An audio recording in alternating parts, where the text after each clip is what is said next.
One of the most fascinating parts of early child development, as known in the profession, is cognitive development. Cognitive development is simply about brain growth and about how the brain begins to function. And it's fun.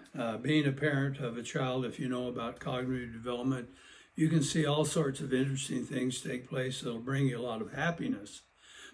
So, learning about this and a few things, because it's quite expansive actually. And I'm just presenting a few things that you can catch a glimpse of it, and it may motivate you to pursue other forms of knowledge just so you can remind yourself or learn more. So first of all, let's talk about the difference in cognitive development theories. And it has to do with viewing the brain as a structural entity that has levels and clusters of cells, which is a good way to view it, or to view the brain as an information processor. And that information processor is the way people look at cognitive development today. How fast can the brain process information?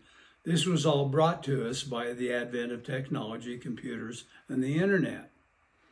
And so here we are now having these points of view, say, to consider how children grow and develop.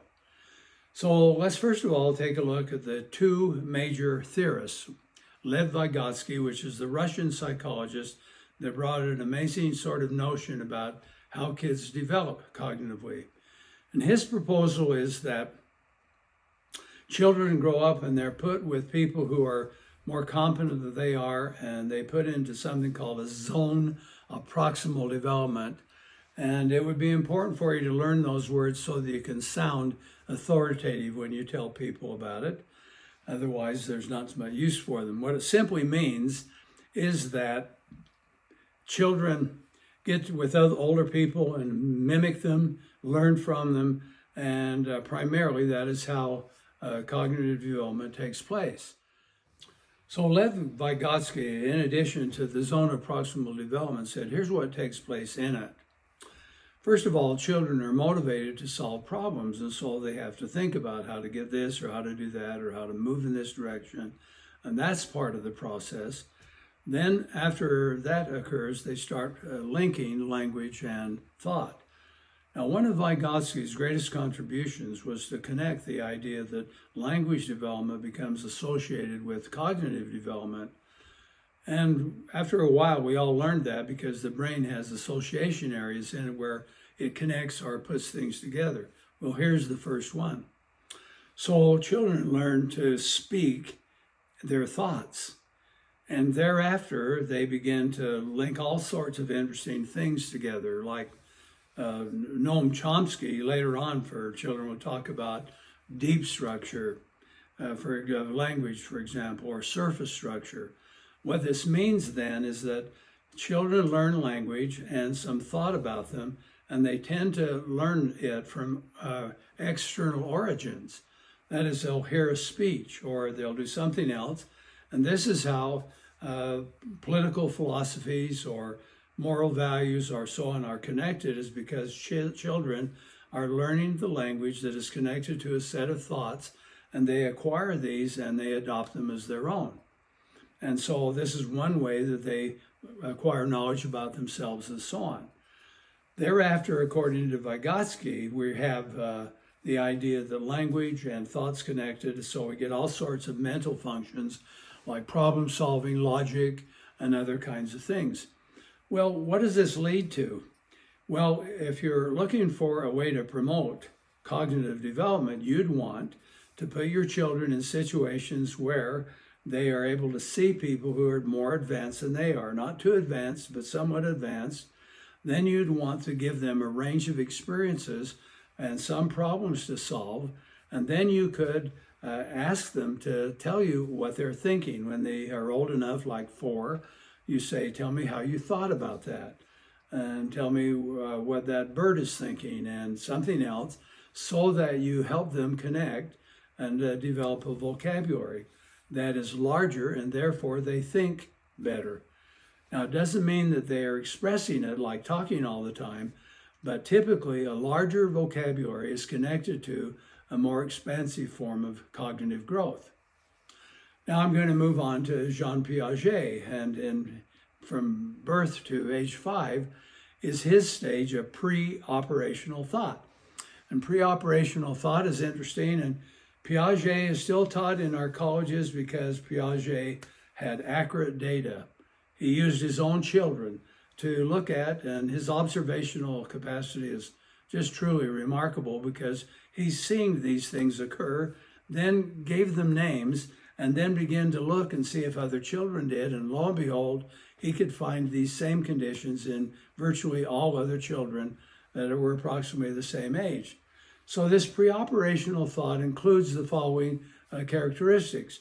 Again, linking language and thought occurs, so they begin to think and they begin to talk, and all sorts of interesting things occur, like they'll put together word combinations that you've never heard before. Plus, they will get all sorts of interesting thinking, like they'll have what is called syncretic thought. Well, they're centered on the one aspect. You show them a picture, a house and a picket fence and a tree, and they'll say, there's grass there. That's what I saw in the picture. Or they'll have magical forms or of logic. Well, they'll say, well, this and this happens, and therefore, the trees are growing and the water is flowing, and therefore that is what makes Mrs. Smith's car go by. And they'll have all sorts of interesting combinations like that, so ask them and laugh and enjoy with them. They also, during this period, have what is called animistic thinking, where they attribute living qualities or characteristics to objects. And you can say to them, what do you think that couch is thinking? What would it be like, if that doll you were playing with could speak? And you listen to these marvelous little creations take place that are all sorts of fun. And you don't have to worry about whether or not they'll become mentally ill if they have strange combinations, because what will happen is that their brain will develop and they'll develop more advanced thought and it'll be better. During this period of time, they also practice emotions. This is one of my favorite times. A child will be walking by and you'll say, what's the matter? And they'll tell you I'm crying, and then you want to join them. And you say, well, what's so sad? And they'll tell you about sad, and then they'll come in really happy. And you say, whoa, you're really happy. And then you have a happiness episode with them, and then we're having sad, and you can teach them facial expressions and how to read emotions during this period of time. I know a parent who made a little game and practiced facial expressions so the kids could identify them, and they could say, Mom, you're sad, you're surprised, just a few. And that helped kids learn to focus on the face so they could read other people's emotions accurately, which I think you'll agree is a skill that a lot of people don't have. Well, then they have also, they have what is called phonological awareness. They begin to hear different sounds.